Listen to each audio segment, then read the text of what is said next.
So no, they haven't done enough. What more could they do? It's hard to tell. It's a crapshoot. Not all of Portland is involved in the ongoing protests, but many still see it on a daily basis as they go about their regular lives. Are Portlanders fed up?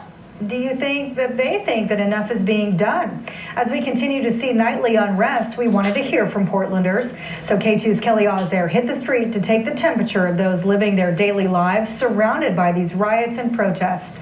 And she has that part of the story. For the last 58 days, scenes like this have plagued the city of Portland. And when daylight hits Lonsdale Park, many of those protesters and agitators remain, camping, grilling, and essentially hanging out. But what about Portland residents not involved in the protests? It's become a little redundant, and you can always set your clock by the flashbangs at a certain time of night. We hit the streets to find out how you're feeling about the unrest and what's being done about it. We found 3 different people from 3 different walks of life on one street corner and asked them one question. Are you frustrated that the city council and the mayor aren't doing more to stop this? Hell yeah. Yeah, I am. In regards to our mayor and the commission, do you feel like they're doing enough?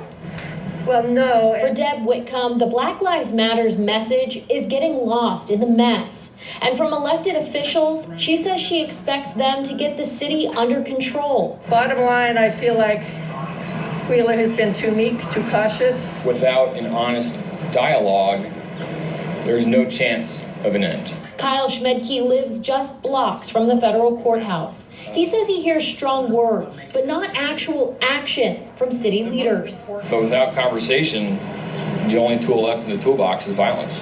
But the most critical voice on the street came from this man, a black man who has lived in Portland for decades. He is critical not only of city leaders, but also those in the streets night after night. As a black man, as a person of color in this city, do you feel like they have your best interests at heart? Hell no. No, because they're associating the black cause now with destruction,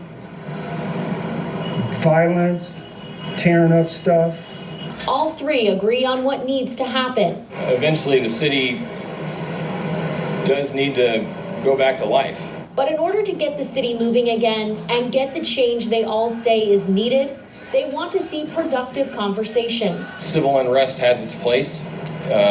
Historically, it's been effective, but without dialogue to follow that up and specific requests for positive reform, then it seems endless. And those conversations, they say, need to be with city leaders, police, and Portlanders.